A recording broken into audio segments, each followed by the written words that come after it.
Il y a la possibilité de réinventer le travail à partir de cette économie de la contribution. Par exemple, les temps de recherche ne seraient pas dévolus qu'aux seuls chercheurs académiques de l'université ou qu'aux seuls intermittents du spectacle, qui sont d'ailleurs peut-être en train de perdre leur statut spécifique, mais à généraliser cette possibilité pour chaque individu de se mettre en travail à partir de ses propres capacités et de les développer pour au final les socialiser et les partager avec l'ensemble des autres contributeurs. C'est en ce sens que je parle de société contributive.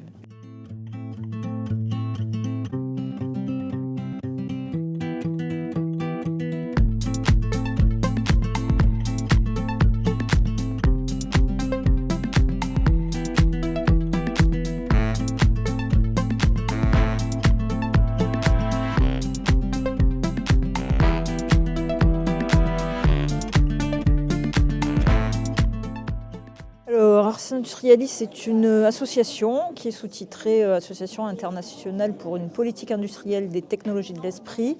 Je n'ai pas décomposé tous les termes, mais c'est une association qui a été fondée par le philosophe Bernard Stiegler, qui est un philosophe spécialisé dans la question de la technique. Et sa pensée s'est développée en une analyse du développement technologique numérique, puisque c'est celui qui nous entoure, qui est notre réalité actuelle et certainement à venir, pour essayer de limiter les dégâts que pourrait causer la numérisation globalisée, en tout cas pour interroger la technologie dans une dimension pharmacologique, c'est-à-dire ce qu'elle peut avoir de curatif et ce qu'elle peut avoir de toxique, et en faire des prescriptions à un niveau politique et économique et pas seulement conceptuel, bien que ça soit le cœur de l'activité de Bernard Stiegler, mais qui est entouré de différentes personnes qui ont des compétences variées. Et donc on peut dire que Ars Industrialis est une sorte de coopérative de savoir faite de citoyens et pas seulement d'experts.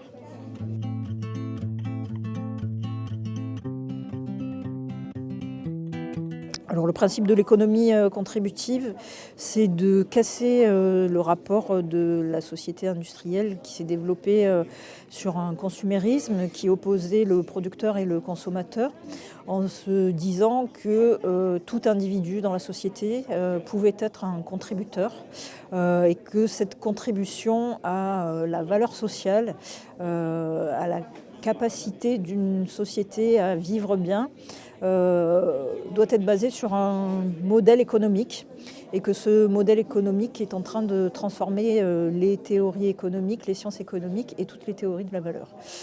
Donc la valeur du contributeur, c'est aussi celle qui est celle de ses habitants, évidemment, de ce territoire, celle des chercheurs qui traversent ce territoire, et que ensemble, comme Joseph Beuys disait, tous artistes, nous serions tous contributeurs dans cette transformation sociale qui met la technologie numérique au cœur des enjeux, en sachant que évidemment, l'économie mondiale est traversée par le numérique. Il y a des transactions sur le web 24 heures sur 24, il y a des échanges d'argent, il y a aussi des échanges de marchandises sur le web.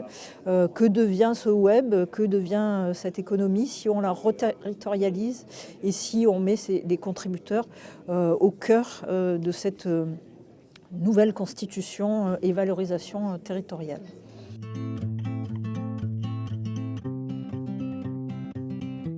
Alors évidemment, entreprendre, ça ne veut pas dire forcément fonder une entreprise, mais toute activité, tout investissement dans une activité est une entreprise. Je peux entreprendre d'écrire un livre, je peux entreprendre de créer un spectacle, je peux entreprendre de transformer ma maison. Chacun peut entreprendre quelque chose. L'idée de cette entreprise, elle est basée aussi sur un désir, sur la question du désir, qui est le plus grand des investissements et peut-être le plus grand des attachements à ce qu'on veut entreprendre et à la chose produite à l'issue de cette entreprise. Donc entreprendre, c'est peut-être ça, c'est reconstituer un désir fondateur, un désir qui doit se développer sur du long terme. Et ce désir, c'est un investissement qui dépasse tous les cadres qui seraient un cadre horaire, un prix, un tarif. Donc on infinitise un petit peu cette notion d'entrepreneuriat en se disant que c'est dans le fait d'aimer ce que l'on fait. Et d'ailleurs, la figure de l'amateur est revenue dans les réflexions d'Ars Industrialis. C'est parce qu'on aime qu'on continue à entreprendre et c'est parce qu'on est attaché à ce qu'on aime qu'il y a une durabilité. Donc voilà, c'est un petit peu comme ça que je conçois le fait d'entreprendre. C'est aussi la base de l'investissement, c'est-à-dire qu'on s'investit et on investit dans le projet qu'on a et qu'on n'est pas forcément en train de demander un crédit qui correspondrait à un financement, qui correspondrait à le prix, les tarifs de la spéculation et des taux d'investissement. Voilà, comment on réinvestit, comment on imagine qu'est-ce que c'est qu'entreprendre et pourquoi on entreprend et donc comment on se projette.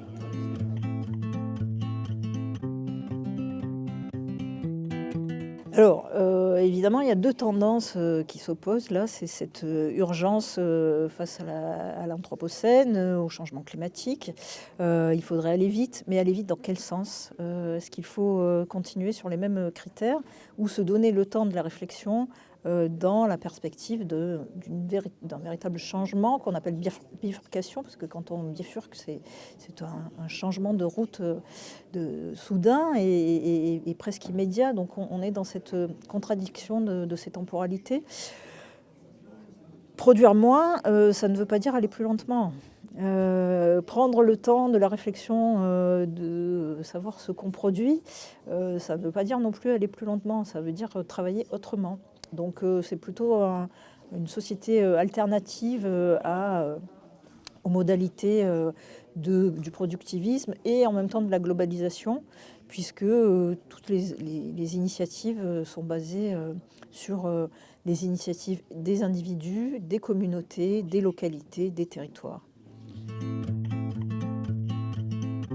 Le retour local, en l'articulant dans une volonté de se constituer en global, mais en fait dans des rapports d'échelle qui font qu'on peut imaginer le local ici et maintenant comme celui de la biosphère en totalité dans l'évolution de l'univers.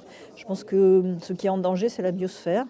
Donc c'est à cette échelle qu'il faut penser notre futur, nos activités dans ce futur, et qu'il faut réarticuler cette notion de local et global qu'on a peut-être appelé glocal, qu'on pourrait peut-être appeler interlocal.